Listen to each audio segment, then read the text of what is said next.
What's good? What's good? What's good, y'all? Welcome back to another episode of the BKC Roundtable, man. Joined this week by some of the good guys here, man. My man Harris from True North Views, the founder of BKC, Uncle Vick, and I'm saying the homies from the West Coast, my main man Poppa C. What's going on, fellas? Oh man, we good. We're ready to have a good convo today. How you guys feeling? Incredible convo lined up. Incredible convo What up, lined though? up. What up, though? What's good, fella? Man, a lot to talk about. Social media is a big thing in this world we're in right now, and a big part of it has been dissected in this new documentary slash film on Netflix. It's called Social Dilemma. It was actually Harris's idea to bring this up. It's a dope topic we should all touch on because of how, like, damn near just everyday use of social media is a part of our life. Like, it's every day for us. It's damn near second nature at this point to be on social media and touch your phone and scroll and shit. And we're going to get into specific scenes and specific ideas they touched in the documentary. But I thought we should all just start off kind of how they started the documentary. And they kind of asked the question to all the people who are involved in all these companies that we are addicted to. What's the problem? Is there a problem with social media, and what is the problem if there is one? Okay. Why don't you go and start it off, Harris? Okay. I mean, let's kind of like get to the film itself, right? I think that's a good way to kind of get the convo going and to kind of warm us up a little bit. Yeah, I mean, what did you guys think about the film itself? To me, like Netflix, they're a cheat code at this point with their documentaries.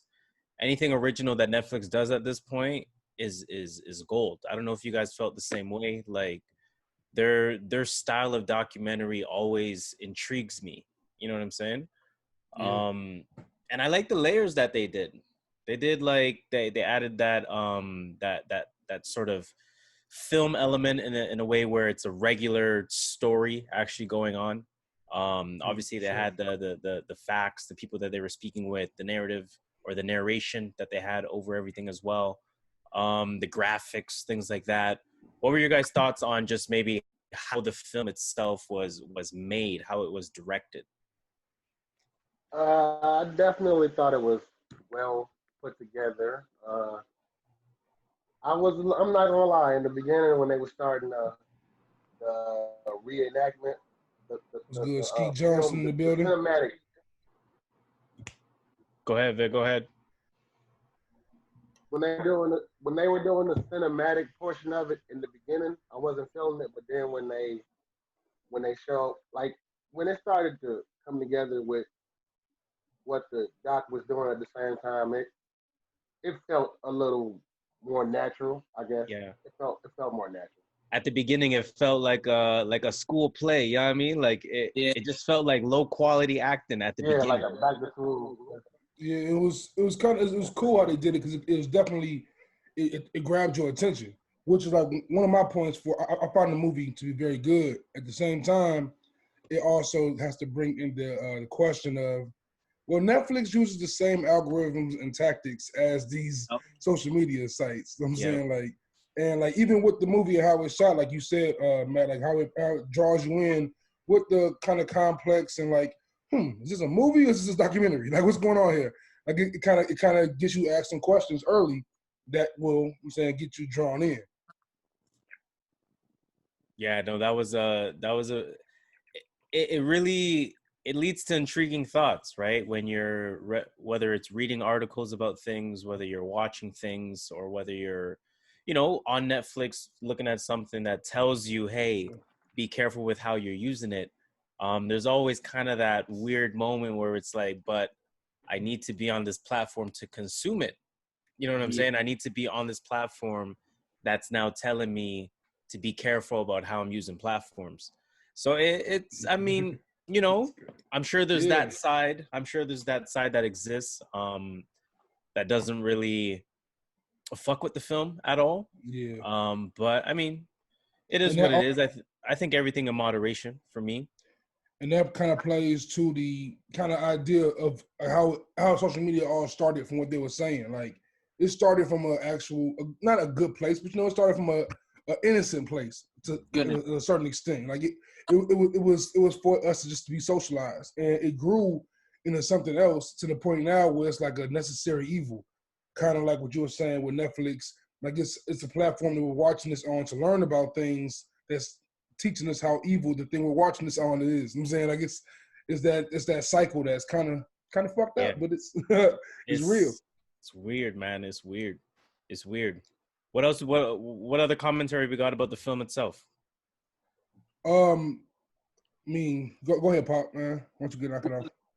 Yeah, well, at first I was thrown off a little bit too because I thought it was just going to be like a straightforward documentary type. Yeah. So that the dramatization of it was a little thrown off, and I felt off about it until they sort of got to where they had like the AI dudes inside the computer, and that was a set of my credible face because that guy was on Mad Men. So I was like, okay, so they did get some people, so that sort of made me start watching a little bit more. But at first it was just sort of like a whatever, like I'm gonna sit here and passively watch it.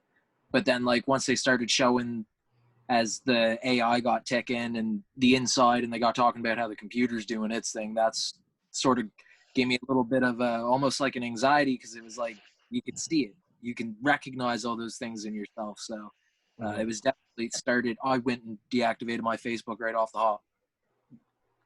Let's talk about that. Let's talk about that a little bit. I mean, as a result of watching the doc, how did you guys change your activity? Did you guys change your activity at all? I mean, Pop, you already mentioned you did. You deactivated Facebook. What made you do that? Well, just sort of because I could see the patterns. I've had the same Facebook since 2007, so it's 13 years of gathering information, and I was sort of just going back through it, and you could see the way that it's changed and the way that it's not, just wasn't beneficial to me anymore. Mm-hmm. So I don't think it's going to be a permanent thing, but I sort of want to take a step back so that way I can come back and use it more professionally instead of just as a personal life changer, lifesaver, life wasting tool. Mm-hmm. Use it more so for professional purposes and business purposes. But I think in order to do that, sort of need to step away and get out of the habit of checking it for social purposes. So that's sort of why I did it. Probably a couple other social medias might be coming next. Okay. Cool. As a test, can you hear me all right? Yeah, you're in the building. Right on. Let's hear what you got to say. Good. Yeah, man. No, I like that. So yeah, man. Social media is a great, wonderful thing, but it is scary, man. I've worked with like trust and safety on some jobs before, and all the data that we collect and how we used it, and like that, it's a small scale compared to how much Facebook, so Twitter, whatever social media you're on, the amount of information it gathers, what they do with it, how unaware of everything you are that are doing with it. And to be honest, man, like that's part of why I have an alias on my social media. I have always, and there's reasons for that, and that privacy concern that I mean, I don't want everybody to be able to just come look my name up and find me and be in my business. So I do that. Like I've done that purposefully for a reason for a long time, because I mean, there's a lot out there and you have little control of it. And there's a lot of people making money off your info and you have no idea and like very little control over it other than just unplug. That's so true. How do you guys feel about, on the documentary? I know one of the kind of key statements they said on there was, if you're not paying for the product, you are the product. I can imagine there are some people that maybe say, so what? Okay.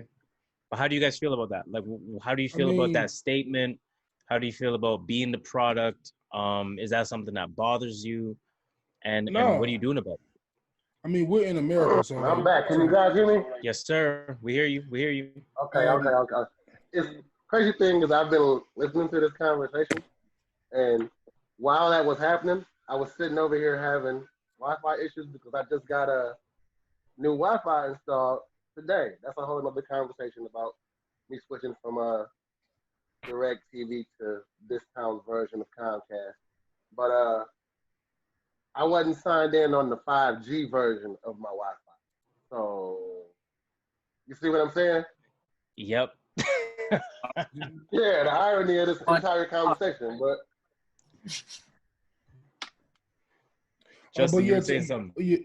yeah, back to what Harris point. As far as like feeling like the product or feeling like I feel like that's America and capitalism at this point. Like we didn't realize it for years, but like as far as even like selling us cars, ads in general, the fast food industry, all that shit, like it all adds up to us being, you know what I'm saying, the product. And technology has just made that more apparent, like because they're literally using like our information as far as selling shit. Like they're literally using like little shit. Like, you talked about some sort of ad, talk about a restaurant with your friend one day, you're gonna see that ad on Google the next day. That kind of shit is weird and scary.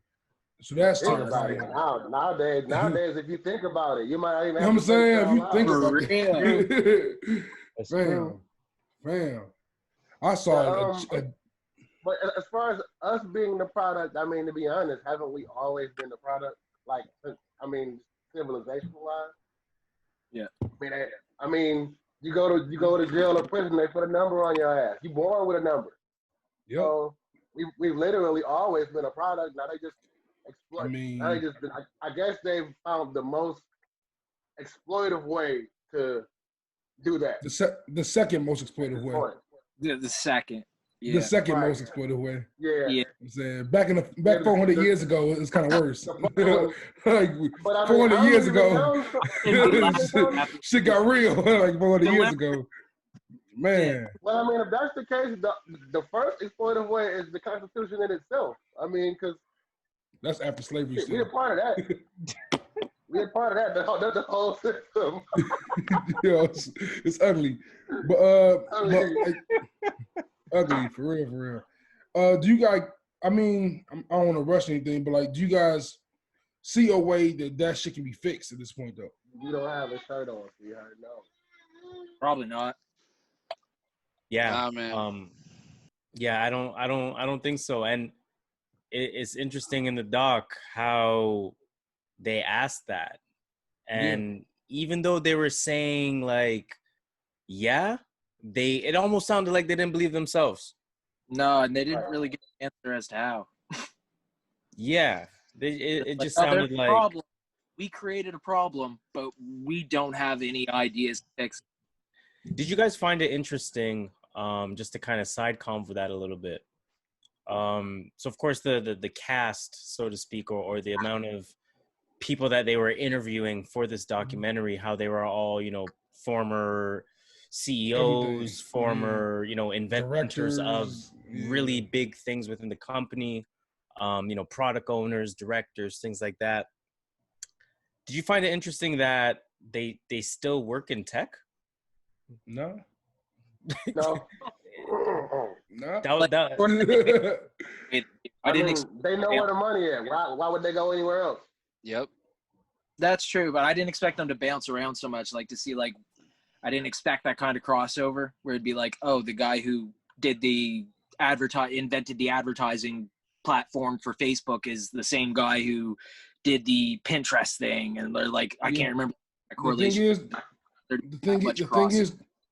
thing is though, like in most of these corrupt industries, that's what it is musical chairs. Like, look at the record label industry, look at the bank industry. Like, if you look at a banker, look at a banker's resume. They go to 10 different banks before they hit 40. You know what I'm saying? That shit's crazy. Oh, like, man. That's funny. Or like if you go to like the music industry, like we've seen how Def Jam turned to Atlantic. Like that shit's happened, and it just happens everywhere. And like social media, the part that disturbs me most about the documentary for real is that it's just like, oh, it's all the same faces, and they just like they're the same white faces. Like it's like, damn, like it's like these same 25 people for real. Like, he said that too. At that point too, like there's 30, 40, 35-year-olds white males all in Silicon Valley. Whole affecting 2 billion people. The white males. It's crazy. Yeah.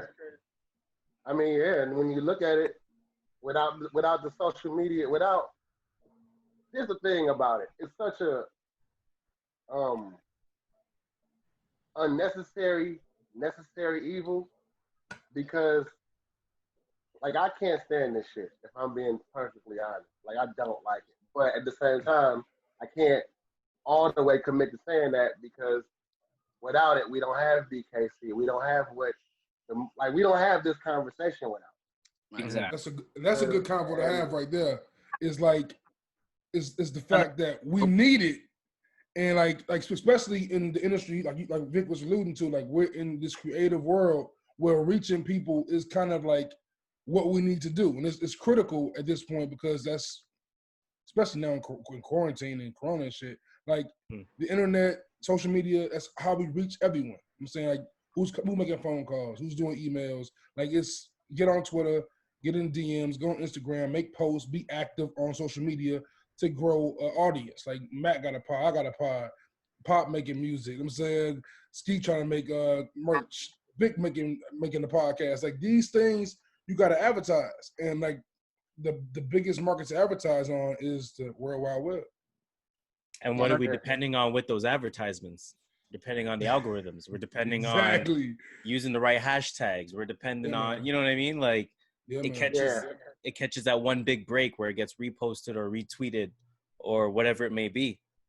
So I mean, it's like it's a weird middle ground to be in where you know you need it, but you know the more you use it, the more damaging it is. And I think someone in the doc actually made this point early in the doc. I don't think there's one person, I don't think there's one group of people you can really blame. I think this shit might have been inevitable. It might have been inevitable. Like with technology growing, with the information era growing, I think this shit was gonna happen regardless. Like as far as us being able to communicate with each other that easily. Like I remember like the Jetsons had shit where it was like, you know, you teleport to a motherfucker. Like this is like that, you know what I'm saying, but with technology. Like like that kind of shit. So it's one of those things that it starts off where the original idea wasn't this, but this is what it's become. Once it catches on and once it starts growing, then those eyes get drawn to it of how do we monetize this? How do we make this profitable for us? And then that question of profitability outweighs the like what's right, what's good. What's the best thing for everyone, not just what's best for business. And I think that's something that's a big question for everyone is that how much are you willing to give up of that money, that payday that you're looking for in the end versus long-term sustainability, for one, control over what you have, that control, that ownership is a big thing. Those algorithms, you don't control that. So if you can create your own space that you don't have to rely on that so much, then you're in a much better spot. But yeah, it's one of those things where the way it started off and the way it is now is far different. And it's slippery, man, because it's so easy, the ease of use, and it's so embedded already now that it's hard to pull back from it. But it's needed. Like it's a super valuable tool to communicate and do what we're trying to do and have these kind of conversations. But it's also a major distraction and takes away from things and little short clips and back and forths where you don't get to have that dialogue that you need to try to work out some of the more complex issues that come up on there. And it just makes things more messy. And the more messy it is, the more engaged you are, the more upset, the more you respond, and the more that dollars keep ringing up for somebody else. That's it. That's the name of the game. I got a question for the group. How long has everyone here been active on social media? Like when did you guys start getting in social media? I can say, I think I got on Twitter back in 2010. I think I have Facebook back in 07, 08. But you got to go back to high school for myself. So you're looking at, 05-ish, 04, that kind of timing with different localized social media sites, right? Being in Toronto, we had a few of them. We had one called T.Wire. We had another one called Vibe.to. And we were just in those type of chat rooms, those forum style, Reddit style, in a sense, chat rooms. And I'm sure many people here had kind of the same experience. You're taking it back to 95 on the party line, baby. You was on the party line? Skeet was on my big cousins on the party line, man. Like they used to be wild on the party line. my big cousin used to be crazy on the party line. I never really I was too young for that really. But the party line was like, damn. Talking about But on you the, were aware of it. on the phone? Yeah. Yeah. I had a cousin who used to do that shit. I thought he was so weird for it. Like, It's super weird, but it was funny when you get on and mess with people being like, I never got super into he it. used to real life. He used to That's a real good funny one to throw out though. Yeah, my cousin. on there too.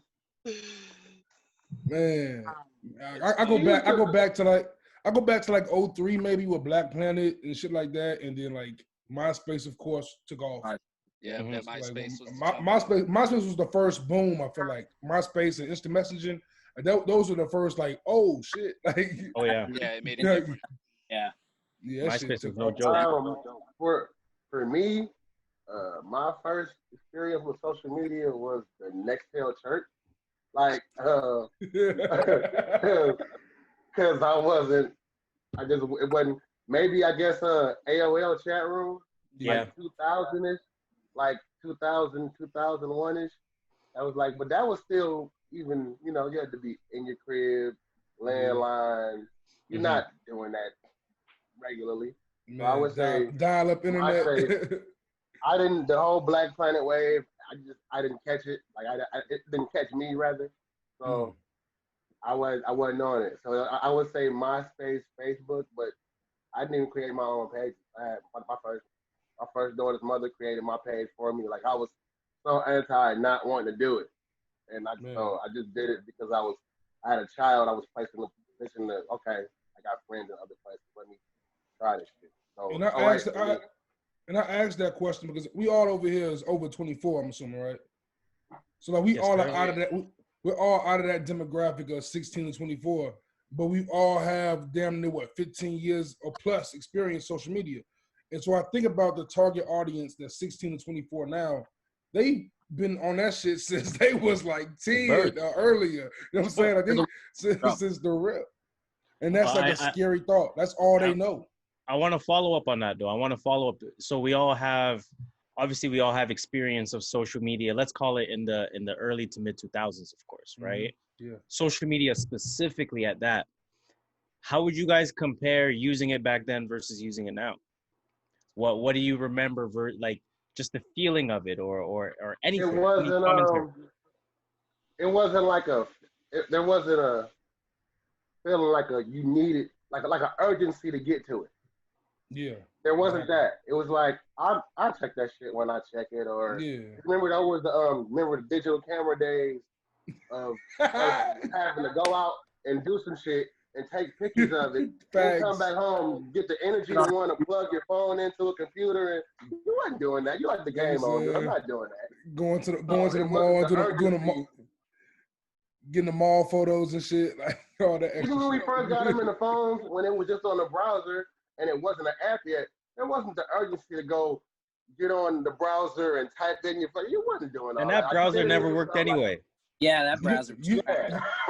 I feel like what changed social media was like when the Sidekick and BlackBerry started coming out. You had a keypad in your hand at all times, or the Palm Pilot and shit. Like once the phones evolved to giving us a full keypad, it was over with. No, it's interesting. It's interesting that you say that. I was watching, I believe, an interview or something like that with either the director and kind of the main speaker in the documentary. I'm just forgetting his name right now. Yeah. And they were saying like they were pinpointing two specific time periods that changed everything. And one of them is exactly what you said. Like as soon as we always had laptops. Laptops have existed for a long time, but we've never had kind of the 24/7 personalized information. And that kind of started with the iPhone in some sense, because it made, it made apps very personalized. It was about access. Like they did things that other phones just could not do. Yeah. Obviously coming from the Blackberries and the Palms and whatever before that. But it's interesting because they specifically said that was a point where all of this started. You can kind of pinpoint it to those two events. So because like, I guess, I'm sorry, go ahead, Brad. No, go ahead. All right, because like to that point, I guess you're right. Because like when I said the BlackBerry, BlackBerry, like BBM, that was just in between BlackBerry people. So like the iPhone, it gave you the fact you had a Facebook app. I can touch anybody with a Facebook app. I can contact the Facebook app. It's everybody. Like you can literally do social media with everyone now. Like, and I don't remember advertisement with BlackBerry at all. Nah. I don't remember a single BBM advertisement. I'm not gonna lie to you. Yeah, I don't No, remember. they I don't remember didn't. MSN It wasn't that. advertisement. It wasn't shit but emojis and code. MySpace didn't have ads like that either. Like MySpace was that's why MySpace died so fast. I wouldn't. Yeah, I don't even think it had ads after Soulja Boy popped out. No. Put a picture on my. You had to like put the coding in and like copy and paste. Yes, all that shit. All the 0 for black. Yeah. Never should have stopped doing that. Never should have stopped blinging up the page and everything. That was that was get the your favorite wave. song in there. Get your favorite song in there. there. Fell behind, man. We was jumping. You know what? That just even makes me think about like when you had to be creative. Like nowadays, if they had that shit, everybody would probably be stealing everybody else's code and shit. Like everybody would shit, that happened back then too. That happened back then. It so did. Like, actually did. It's funny, man, seeing it like because MySpace was the big one there. That was the first major one, and it was fun because you got to design it and you got to be creative with it and make your own little thing and be super unique. And that was a very cool thing. And then it just got to where like, you can't do that with Facebook. It's just simple. No, this is the line. This is what it looks like no matter what across the board. And over time, man, from then, cause like, let's not pretend like it was never it's never been perfect on social media interacting with people. Mm-hmm. But today compared to 10, 15 years ago, nah, man, it's a whole new world. Like it's way like everybody's so quick to just get nasty with it, just go talk crazy. There's a decade plus worth of people just talking reckless online with no consequences, and it's different. It makes a difference because it wasn't like that back then. You still had your social media for that. I mean, I guess is it or partially question? Is it safe to say? I think it's something I don't know if you can blame social media for it. It's definitely the trigger for it, but it's people, man. At the end of the day, it's all people. It's all us. It's how we respond to it, how we use it, how we react to it. And it's a brand new form of communication we've never had that's so accessible to everyone. And just not everybody's at the same place. Not everyone's at the same level. And so, yeah, it's definitely a big cause of it, but it's very much a people thing to me. Right. I've seen it come to a place where it's not even age based anymore because you have people that'll blame, I guess, the trajectory of how things have changed on a youthful thing or no. I've seen it affect people of all ages in that same way where a person's asking or a person may fall out with a person over whether you like something or not. Like, you know, like shit, like it's changed humans, like their whole interaction. Like I've heard my mom on the phone with like her friends and shit. Like, oh, you didn't like my picture, bitch. Like wait a minute. Like you shouldn't care. Right. You shouldn't care about that. Like, but who's the like?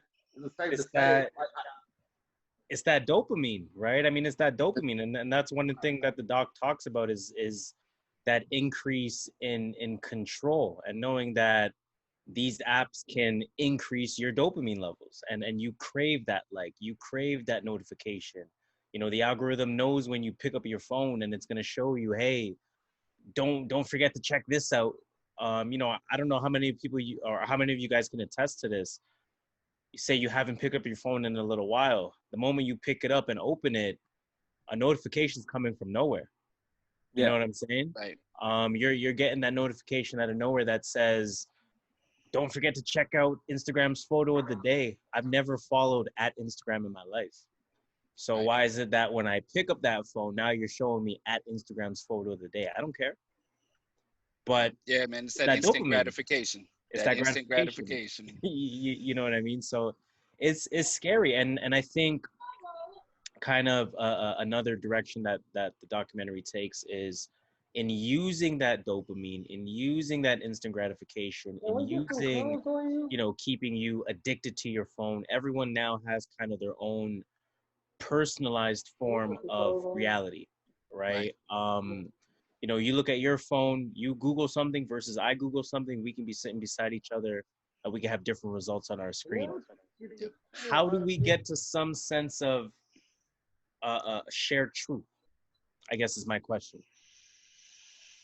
Well, first, one thing about social media is that, and it's been discovered over the recent years, like we don't put our real shit on there. So to get shared truth, well, I think will entail that. Like, no one puts like all their flaws on social media. It's all the highlights for the most part. So like, for that, like everything is kind of what could you believe first off to get the truth. I blackball myself from social media because I enjoyed putting my flaws on there. Then everybody judge me.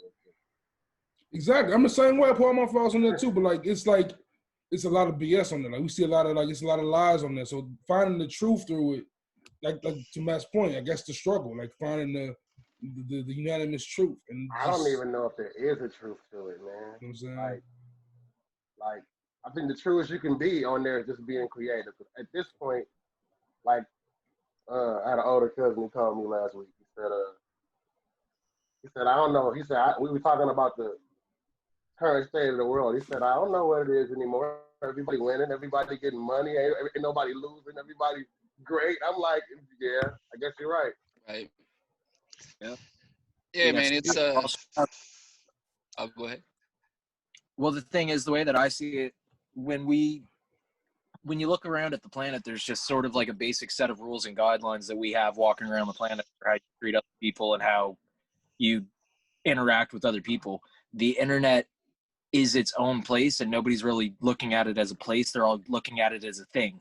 That is a country full of an entire world full of people with no rules and no regulations, and everybody's just sort of running around. And if you see any of those shows about like how the next step is we're all in this artificial virtual reality thing, and they're going to need. I'm glad you just said that.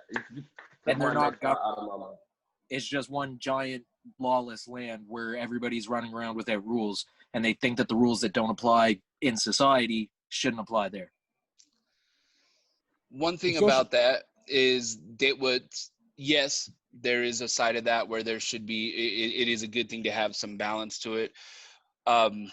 It's also the one free place, man. The internet is the free place of hopefully free, unrestricted free information that can be shared. And that's big. And I think that's underestimated how important that is and how underused it is. And there's so much BS that gets put out to cloud it and get in the way of it. But that's a big thing. And I think that's something that I think a lot of people would like to see controlled more, because you control the information. That's a lot of power right there. And as far as the effect that social media has had on people,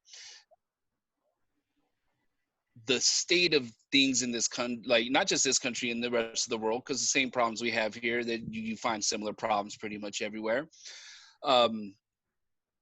The toll that it's taken on people, man, the constant lies that we're told by the people that are supposed to be in charge, that we're supposed to trust, man, they lie to us. And they have been always. They don't love us like that. Like they want us to think. They advertise to us. They want our money. They want our attention. But there's no love there, other than what can you do for me? Yeah. And we get that, and then you get that instant gratification of that like and that follow and that little bit, and it's some form of replacement for what that lack of connection that you have with other people around you. We have to work more and more just to try to survive, let alone like strive and get ahead. Like you got to damn near kill yourself just to live right now. And with that takes away from that time that you have with family and friends and social interaction. And so, yeah, you need that little quick 5-minute break. Let me jump on Facebook real quick and let me get that little fix. But that's a big thing that I think is underestimated, is how like people just need that attention, man. We want that connection with each other, and it's missing. And it's a watered down version that we get online, but it's more than what you get day to day a lot of times. And I think people underestimate how important that mental health part of it is, that people need, that we need each other. We need that connection, man. And there's good and bad to it. It's just how you decide to use it. I mean, to your point, Skeet, like the biggest flaw in humanity is like that thirst for power, that thirst for attention of some sort, and like social media just puts all that shit out there for real. Like one of the things that made my stomach turn the most about the documentary, I forgot who the person was and what their name was when they said this, but like it literally said when they started Facebook and got the like button, their goal was just to get people with 10 friends or 7 friends in 10 minutes, some shit like that. Like that idea, that's sick. Like why? Like what's the point of that? The only point of that is to bring more people in, right?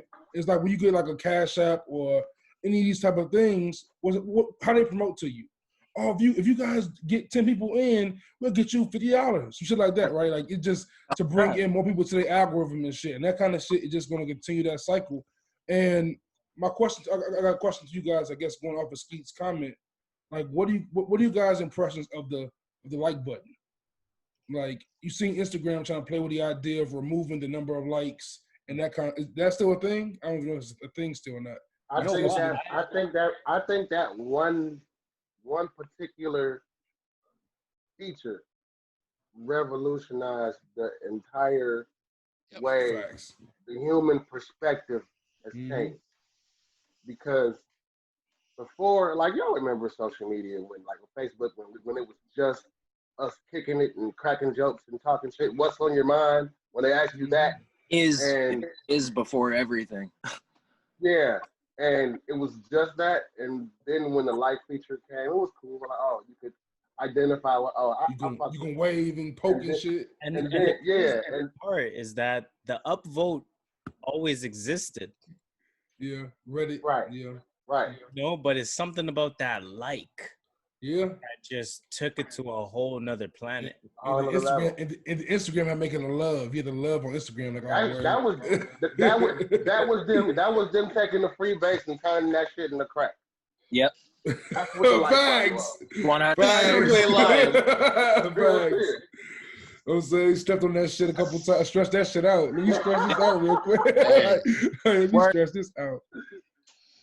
Yeah, man. That's like, and it's crazy because like we see how like even Snapchat and like how these things make people want to change their face with filters. Like people use filters on a daily basis, but just because they don't even need the filter, but they just in their mind, this filter, I look better now because of social media. Like it makes I look better in this filter, in this light.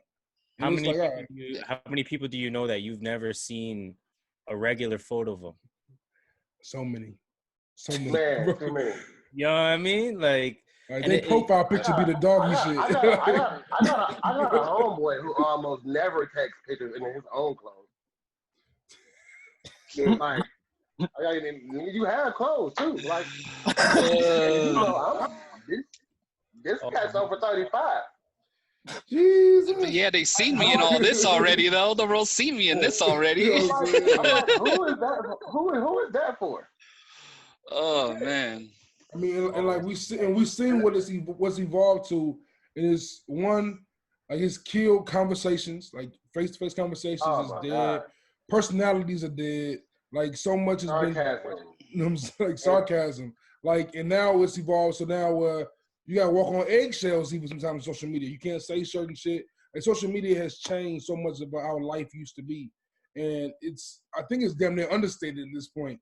Like when you think back at like what life was before social media, it's like, damn, how the fuck did I how the fuck did I communicate before I had, you know what I'm saying, this, that, and the third? Like how the fuck did we do this? It makes you forget like it was life before this shit. I think back to Skeet's what he touched on a little bit earlier, and it's kind of what I took, majority of what I took from the documentary, and kind of the type of shit I've been saying for, I think, to people, to the point where I stopped saying it out loud because you can't just blurt certain shit out in rooms full of people and they don't want to see certain stuff. But back to what he was saying about a false sense of reality and almost the whole Matrix theory. And I took that from the documentary the most of we've created this world for you to exist in for the benefit of ourselves. It didn't start out that way, but ultimately, it's like we stealing your soul through this matrix, and you don't even understand that it's happening to you anymore. We've created it to where we want you to keep doing this shit until you don't have anything else left to do but do this and die. Yeah. Yeah. The wormhole, as they say, is a powerful tool. That means, you know, the wormhole means that they were successful at what they wanted to do. You know what I'm saying? And I think a really interesting part of the documentary as well was that, you know, they specified, they're like, listen, the Russians didn't hack Facebook. They used Facebook. Yep. Right. That was it. Yep. They used Facebook and the power of the algorithms and the power of, you know, paying for advertisements and, you know, getting people to go down that wormhole, and everyone having their own, you know, their own Truman Show, as they say often. You know, everyone having their own personalized scrolling experience and just capitalizing on that. And the more you capitalize on that, the more exponential of an effect it creates on then their circles, and then their circles, and then their circles. And then we know what they say, everything is 6 degrees, right? So eventually people are going to pick up on that. And no, the Russians didn't hack it. They just used it. And that's scarier than ever, because we know what we're seeing. We know how polarized any piece of news is nowadays. CNN, super polarized. Fox, super polarized. You know, the NBA versus the NFL versus, you know what I'm saying, versus UFC, as an example. TMZ. You know, it's I don't know. On that one. It's like, what do we do? So yeah, one thing, man. One thing about the image that we get to present on social media, we get to pick and choose what people get to see.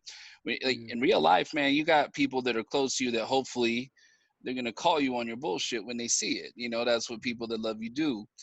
You don't have that online, man. You got just someone who, I don't know you, and you just say whatever, and you're gonna get in your feelings and get defensive and defend yourself and go in, even though you know, like, it's whatever.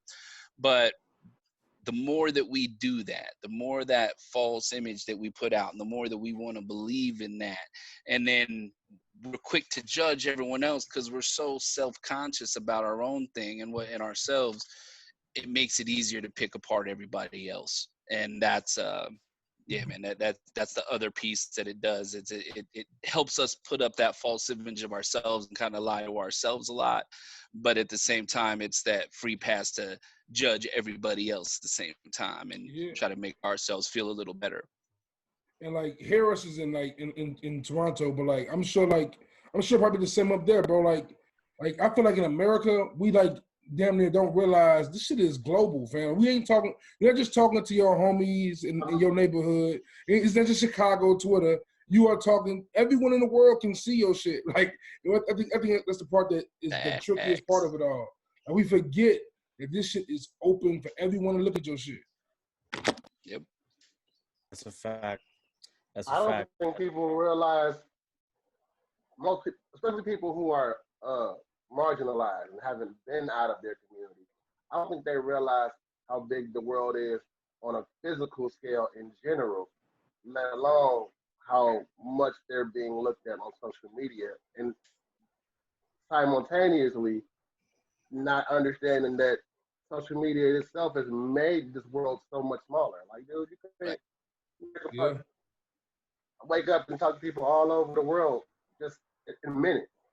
Yep. Yeah.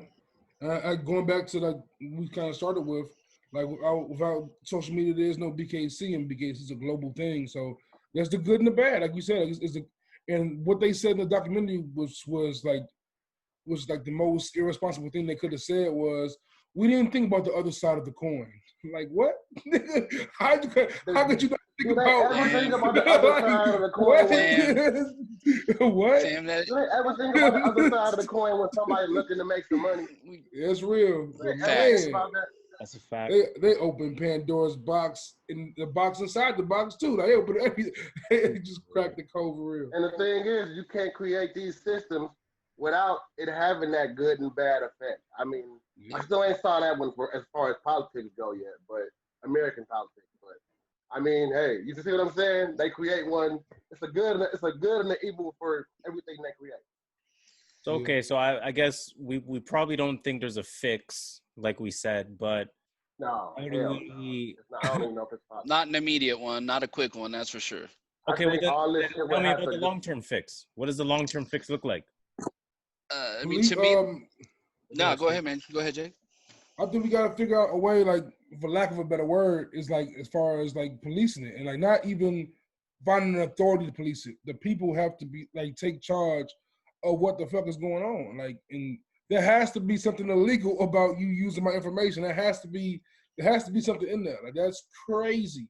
That like even to Skeet's point earlier about like we can put any information we want to on there. We kind of can create our own identity.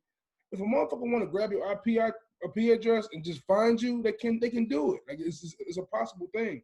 Like I saw that happen with Kalani. I don't know I don't know which fan base it was, but some kind of fan base leaked their address, and she's like, "Yo, I'm out. I'm gonna fast track my move, and y'all are not gonna see me no more." Look at the depth of like someone like Pop Smoke, like putting your address on there. The shit is terrifyingly dangerous of what can happen on social media. Like social media invites chaos. It really invites it, and the fact that no governments have ever really stepped in to stop it. Like Trump trying to stop TikTok because Trump hates China, but that's just some racist bullshit. Like, that's a business. That's a back end business deal that he's working on right there. That's some other shit. But like the fact that no government has gotten involved in the fact that there's literally just a free for all out here, like a global free for all, is crazy. I disagree, man. I think they're very aware of what it is and what it's doing, and they're counting on it and relying on it because that's what that's what a lot of people have relied on for a long time, is that the ability to keep people separated and divided in whatever way is good. As far as a long-term fix, these conversations, being aware of what's being done, what the information is they're taking and what they're using it for, being an educated user. Matter of fact, real quick, Skeet, like the probably the long-term fix is somehow getting advertisement out of it. Like that's probably the main goal. Like there should be no monetization of my information. That should not be a thing unless I sign up on this shit. Yeah, it's something that it's be aware of how it's being used. So when you do use it, you know what it is. Finding alternate means to do, like if you're using it for business, doing things like we're trying to do, find other ways that are outside of that we can have some more control of. And man, people underestimate the power of their dollar and the power of their time and attention. And that's where it's going to happen. If everybody says, hey, we're just going to log off for a week, they would lose their minds. They would lose their minds. And they go, what can we do to let's get this little feature. Let's get that edit on tweet. Let's get that edit button on Twitter real quick. Cause that's a thing. I think that not just with social media, that has to do with everything. That has to do with government. That has to do with business. That has to do with everything we spend our time and money on. That's our power. That is the only power we have left ourselves. That's where we do it.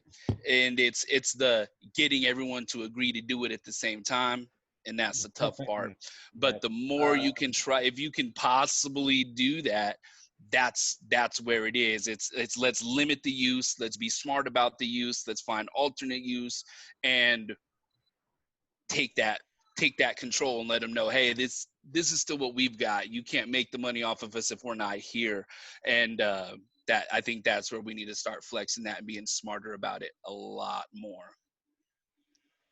For me, I promised myself I wasn't gonna be Mr. Cynical. on this platform today.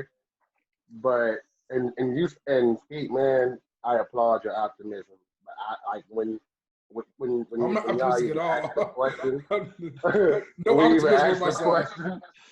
We even ask the question of the long-term fix. I mean, fix for who? Because I mean, us, like that's not a thing, and I don't think it's. And sadly, I don't think it's possible to create a long-term fix for the majority of the users on these platforms, because a lot of people are even gonna watch this documentary and they're gonna walk away from it with nothing. They're gonna be like, you know what I'm saying, and they're gonna walk away from it. And a lot of them, people feel what they don't understand, and a lot of them will rebel against it and go and just deep dive into it even further, just to prove the proverbial audience wrong. Right. You know what I mean? And so in that, it's like, well, I don't know if it's a fix. We can't even get our people like to agree with what's happening right now in the whole activism forefront. We can't even get on the same page for that while they're shooting us down, let alone kind of globally get a bunch of people to say, yo, we need to stand against this bullshit. They got to be able to see that. That was the whole point of the Matrix. You had to be able to discover that you was in it to even be able to, for Morpheus to even come find Neo. Neo had to come looking for him. Mm-hmm. And the shit's so sick now that somehow, bro, they are starting to make their own currency. So now it's Bitcoins and shit. So like now, it's how sick it's getting. Like I don't see you fixing. I'm not optimistic at all, but I do think the only way to fix this shit and to fix like even racism in America, a lot of shit in the world it's all comes back to capitalism in some way, shape, or form. I'm not a communist and like that, but like literally But the fact, you know what I'm saying? Like it's literally like it all goes back to the money. Like you follow the money, you're gonna find a problem at the end of the day. If you follow the money long enough, the problem's the end of that rainbow, quote unquote. Right. Yeah, no, I mean, I mean, shit. I think you guys are right, man. I mean, I don't think there's really a fix to it. I mean, like it'd be one thing if it was like centralized. If it was a centralized thing that wasn't like it's global. Like to fix it at this point, I it would take have to log out of this shit every so often, just for a few months at a time, just to not feel like a crackhead. Yeah. I know some of us have Samsungs or Androids.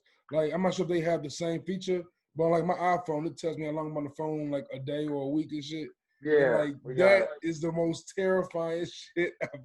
Like I'm on the phone 8 hours plus a week. Oh, that's why I've tried my hardest to make it. I've tried my hardest to make it habitual to not touch this idiot box when I wake up. Like the first thing people should do should not be to get up, reach over, and grab your phone. If it's an alarm, hey, they still make alarm clocks. I got one sitting right over here somewhere. Like for me, it's even crazy. Like I can get up at 3 a.m. and take a piss. I go back to bed. I'm gonna check my phone and see what's going on. Just instinctual. Like, what the fuck am I doing, man? Like why am I looking on Instagram at 3 a.m? What's interesting about you saying that? Probably for like the last week, I've been falling asleep on my couch, watching shows, getting up at say 3, 4 a.m., checking my phone because I'm groggy with it. You know what I mean? So, and then it's interesting. I went to bed in my bed just like the following day, and I looked at my phone's notifications, and there's a bunch of emails or notifications from sports apps or social media apps, whatever it may be. The majority of the notifications were centered between about maybe 3:30 and 4:30 a.m. So that's the algorithm catching it, like, you're up, you want to check now, so we're gonna throw everything at you the way we think you should be up right now. It's crazy. And I think the only thing we can do, Vic, you mentioned it for yourself, just taking that hiatus. The most we can do is find ways to balance it. That's all we can do. Not picking it up, not using it when you go to the washroom, not using it first thing in the morning, not using it right before bed. Whatever your version of control is, even if it's just in the height of the day, step away from it for 10 or 15 minutes, or don't use it while you're eating. Whatever your version of balance is, I think that should be maybe a key that everyone tries to focus on. Yeah, that's my big thing, man, is, I don't know if there's a fix of anything. It's just what can you do to try to mitigate the negative side as much as possible, and be as beneficial as it can be for you with taking as little away, and just try to be smart about it. And like, don't be afraid to evaluate yourself and have some insight into yourself. And when you, like, if you feel yourself getting pulled away too much, like, you should, like, it's good to be able to recognize that and unplug a little bit, man. It's good for you. But like, and even if you unplug, like the way the text works, like even with Vic saying they still make alarm clocks, like, but technology is so crazy. Like, I can get up in the morning, get in my car, my phone knows I'm in the car and tells me where I'm finna go. Like, what the fuck? I'm not. Why do you know my routine? you tracking my routine now? Like, you got the Face ID, you got my thumbprint. Like, you got too much of my shit, bro. Like, I can pay. I can hold it up. I can hold it up to shit and pay for shit with it. You know what I'm saying? That's scary, Joe. This though, just because my internet crapped out there for a minute, so I missed part of the conversation. But I know that we're all obviously in Western civilization. So when we think of these countries that have internet regulation rules that we can't fathom, is it possible that that's why those countries have those rules? And that's kind of why, like, when you think of China, we always look at China and they're technologically ahead of us, but they have these information, internet regulations that we can't fathom. We're like, why is that? Maybe why? Does the Chinese, or like whatever countries that do that, maybe that's a little part of why they're a little bit more strict with how their people use the internet, why they're a little bit farther ahead than us. That's the ugly ass yin and yang of it all, because like, it's probably better to police, like, or regulate how the fuck we use internet and social media, but at the same time, like, fuck the police. Like, it's at the same time, it's like, don't police me doing nothing. Like, but man. I had to take my kids off of it, like, right before and this was the best time to do it. Like, pandemic was the best. If you was gonna try to implement any type of change in your kids' habits with that technology shit, this was the best time to do it, because they had to sit still. You can't do shit. You can't go to school. You can't go to the movies. You can't really do anything. And I noticed, like, how bad it was, because it ain't like when they have a itinerary every day and you don't see them all the time. I didn't realize how bad the addiction to their technology was until I saw them have 6 months off from school, and I was like, oh no, y'all won't be starting. So I took it the last 2 months. They on YouTube all day. I took it, and I'm glad I did, because now that the school has virtual learning set up, they're excited to go to school because they haven't been on laptops and shit. Yeah, man. Yeah, man. Beat the system. Yeah, man. For real on that. Trick them. Yeah. But and I see it gradually kind of creeping back in, and it's like this is bad, man. I even have time. Like, I'll go on hiatus for 2-3 months, and when I come back on, I'll slowly creep back in. About another month and a half, I'm like, it's almost like it's like irreversible. Like, it was irreversible. Yeah, I did nothing. Damn. Hey man, that just means success in their eyes, right? Like, we've successfully brought you in, and you mentioned that with your kids. That's the same thing they mentioned on the doc. Like, these people are CEOs, these people are creators, inventors, high level executives with these companies, and the very first thing they said is, I don't let our kids use it. We don't let our kids use it. So it's like they're almost part of the problem, but they shield their own from that problem. Right. Yeah. And that's because they know that when this shit is all said and done, giving your kids the social media and all this is going to be the equivalent to trying to give kids 20 years ago alcohol and cigarettes before they were 21. Yep. Yeah, man. I mean, it's so much influence, and when you dictate, what do you get to see when you come here? What do I let you see? That's what it comes down to, man. And it's because it's not just oh, you want to be entertained and all this fun stuff. No, man, like there's, like I said, there's purpose behind what they show you, because they feel like that's what's going to have you most engaged. And it gets dangerous because we end up in times like we're in now, where you have a lot of very uneducated people, very unaware people that are like literally ready to get out in the streets and fight and hurt other people over incorrect information, over because they're uneducated about things. That is a problem that only continues to get worse if it's approached as a money only as the motivation, and there's no balance to it. Like I get Facebook spends a lot of time and money trying to keep their certain content out, but there's a lot that is not done, and it's dangerous, man. It's dangerous for the individual. It's dangerous as a society to let things get to a point where people can't have a conversation without it falling apart and getting violent.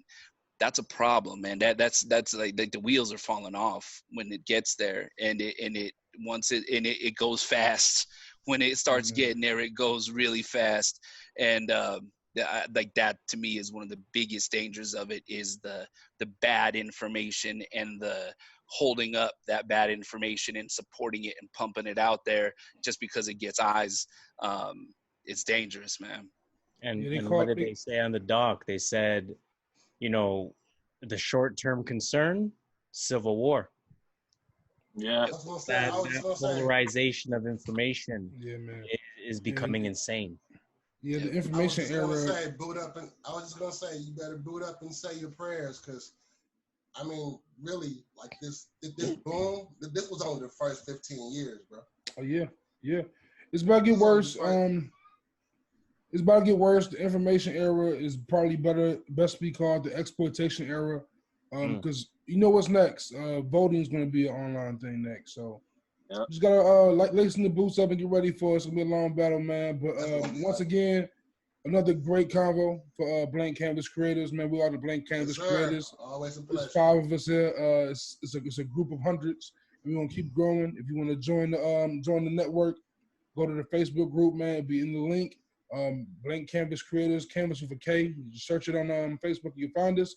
On Twitter at BKC Network, Instagram at BKC Network. If you guys want to shout out y'all or plug you guys' platforms, feel free. Yeah, I'll jump in first. It's your boy Harris, True North Views Podcast. Check us out, man. Toronto's unofficial podcast. Of course, we discuss hip hop, R&B, and the culture. 2 years plus doing this. Come fuck with us, man. Word on Poppa C. You can find me on all the DSPs, Tidal, Spotify, YouTube, Pandora, whatever. Uncle Vick, Uncle Van Glorious, on everything. BKC. Yeah, Skeet Johnson, Cali Sunshine on Twitter. Before we do step out, I don't know if news has popped off yet while we've been in here, but I know we've got some folks in the group that has some concerns about some announcements that might be coming out here soon with Breonna Taylor. Be safe out there, everybody, man. Check on your people. Make sure everybody's good. Be prepared. Be smart. Yeah, man. Just fucking love each other, man. Yeah, you can follow me on Instagram or Twitter at JuiceJVP on Twitter, at Juice in the Hood on Instagram. Also, I'm on the podcast, Good in the Hood Pod on Instagram, Good in All Hoods on Twitter.